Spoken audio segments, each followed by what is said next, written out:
सुना तो बहुत है म्यूचुअल फंड्स के बारे में, और म्यूचुअल फंड सही है वाला एड भी 100 बार देखी है। फिर भी डर लगता है कि कहीं लॉस ना हो जाए। तो अगर आपके साथ भी ये होता है तो वो इसलिए होता है क्योंकि आपको नहीं पता कि म्यूचुअल फंड होता क्या है और ये काम कैसे करता है। तो आज का ये वीडियो उन बिगनर्स के लिए है जो म्यूचुअल फंड के बारे में सभी जानकारी सही तरीके से जानना चाहते हैं। तो अपना 7 मिनट इन्वेस्ट कीजिए और इस वीडियो को पूरा देखिए। सबसे पहले जानते हैं कि म्यूचुअल फंड होता क्या है।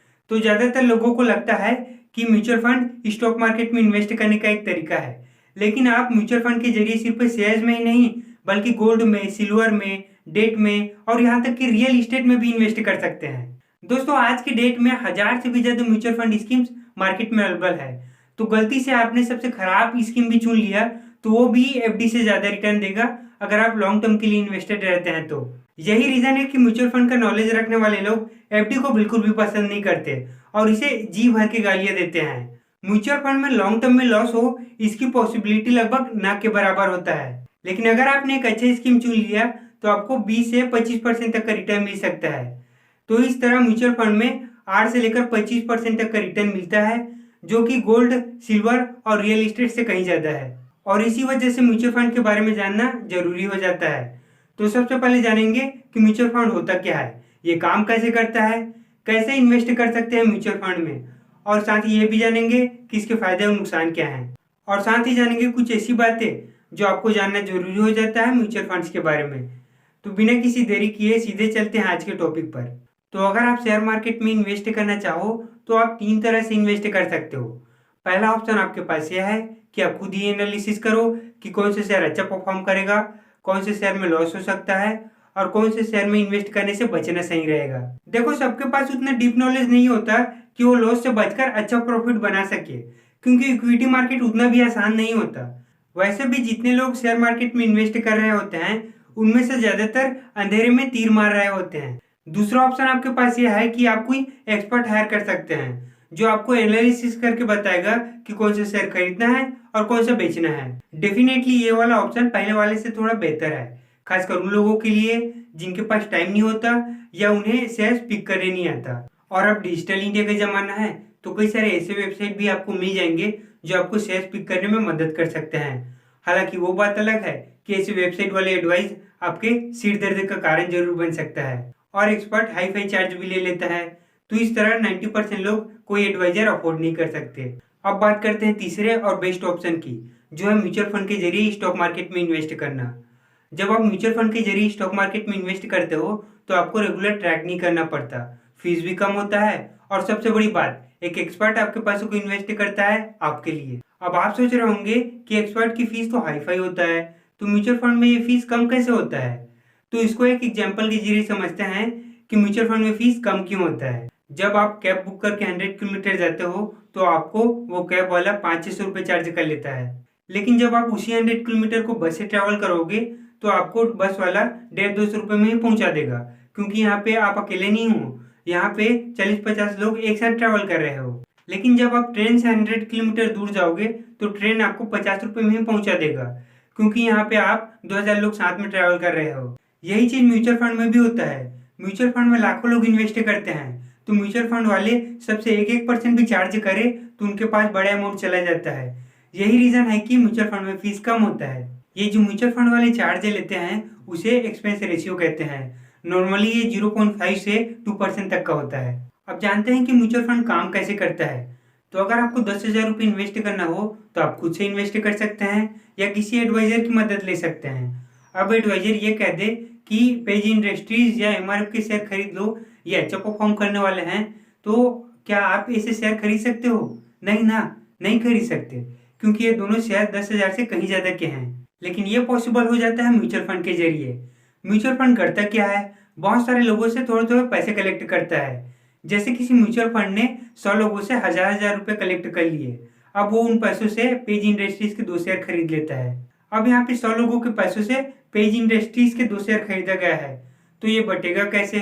तो म्यूचुअल फंड आपके पैसों से उस शेयर को खरीदता है और बदले में आपको म्यूचुअल फंड के यूनिट दे देता है। जैसे यहाँ पेज इंडस्ट्रीज के 2 शेयर खरीदा गया है जो कि 50,000 पर ट्रेड कर रहा है, यानी टोटल 1 लाख रुपए इन्वेस्ट किया गया है।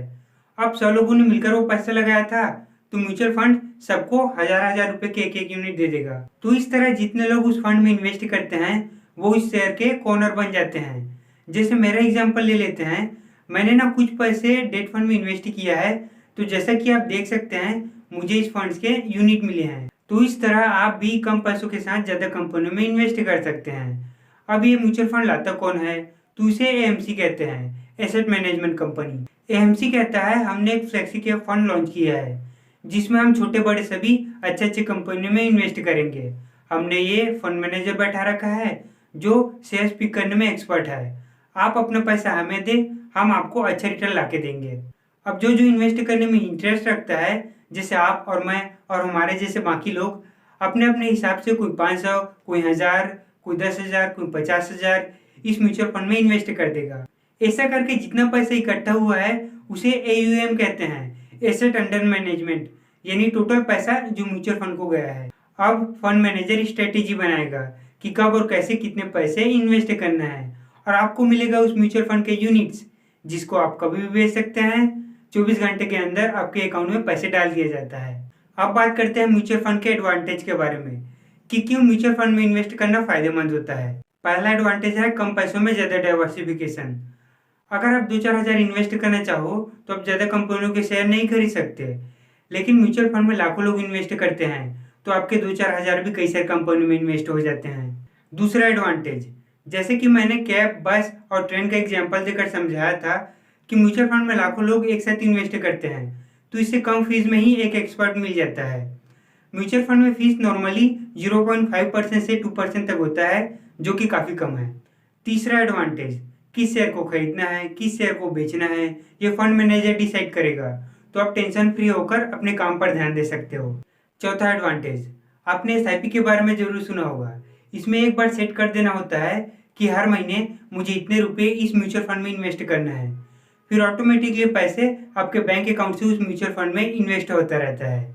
इसका फायदा ज़्यादातर जॉब वाले उठाते हैं। वो एक बार सेट कर देते हैं, फिर सैलरी आने के बाद उनके पैसे ऑटोमेटिकली इन्वेस्ट होता रहता है। अभी हमने म्यूचुअल फंड के एडवांटेज के बारे में जाना, तो ऐसा नहीं है कि म्यूचुअल फंड में सब एडवांटेज ही एडवांटेज है। देखो, थोड़ा बहुत रिस्क कहाँ नहीं होता। तो जब मैंने एडवांटेज बता दिया है तो डिसएडवांटेज भी बताना मेरा फर्ज हो जाता है। तो चलिए जानते हैं म्यूचुअल फंड के डिसएडवांटेज के बारे में। म्यूचुअल फंड का पहला डिसएडवांटेज ये है कि फंड मैनेजर की टीम के ऊपर दबाव बहुत होता है। म्यूचुअल फंड किसी शेयर में इन्वेस्ट करे और वो अच्छा परफॉर्म ना करे तो उन्हें बहुत ही ज्यादा ट्रोल किया जाता है और कई बार उनका जॉब भी चला जाता है। यही कारण है कि म्यूचुअल फंड वाले सिर्फ कंपनियों तक सीमित रहते हैं। दूसरा डिसएडवांटेज यह है कि म्यूचुअल फंड स्कीम्स के ऊपर रिस्ट्रिक्शन बहुत होता है।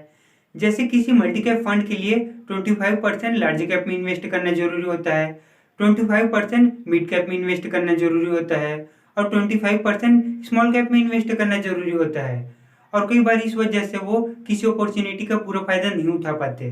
तीसरा डिसएडवांटेज, कई बार जब मार्केट में करेक्शन आता है तो लोग घबराकर अपना पैसा म्यूचुअल फंड से निकालने लगते हैं। देखो, फंड मैनेजर तो चाहता है कि वो कम कीमत में मिल रहे शेयर्स को खरीदकर प्रॉफिट बढ़ाए, लेकिन उनके चाहने से क्या होता है, अगर पब्लिक म्यूचुअल फंड से अपना पैसा निकालना चाहे तो फंड मैनेजर को शेयर्स बेचकर क्लाइंट के पैसे लौटाने पड़ते हैं, जिससे फंड हाउस और क्लाइंट दोनों को लॉस होता है। एडवांटेज और डिसएडवांटेज के बारे में हमने जान लिया, अब इसके यूज के बारे में बात करते हैं। हाँ, सबको पता है कि म्यूचुअल फंड का यूज वेल्थ बढ़ाने के लिए किया जाता है, लेकिन मैं यहाँ पे थोड़ा डिफरेंट यूज की बात कर रहा हूँ। देखो, एक कॉमन पर्सन क्या करता है, घर खरीदना हो तो लोन पे, गाड़ी खरीदना हो तो लोन पे, और कई लोग तो एक कदम आगे निकलकर सेल फोन भी ईएमआई पे खरीद लेते हैं। ज्यादातर लोन का इंटरेस्ट रेट बहुत ज्यादा होता है और इसीलिए इसे बचना ही बेहतर होता है।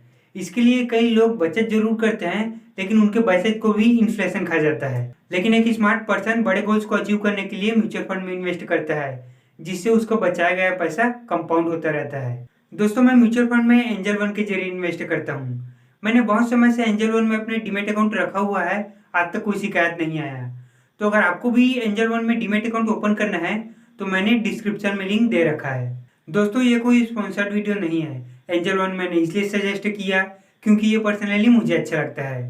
आज की वीडियो में बस इतना ही। अगली वीडियो में हम जानेंगे कि म्यूचुअल फंड कितने तरह के होते हैं। तो अगर अब तक आपने हमारे चैनल को सब्सक्राइब नहीं किया तो जल्दी से लाल बटन को दबा दीजिए और बाजू वाले घंटी को बजा दीजिए। वीडियो को पूरे देखने के लिए धन्यवाद। फिर मिलेंगे अगले वीडियो में।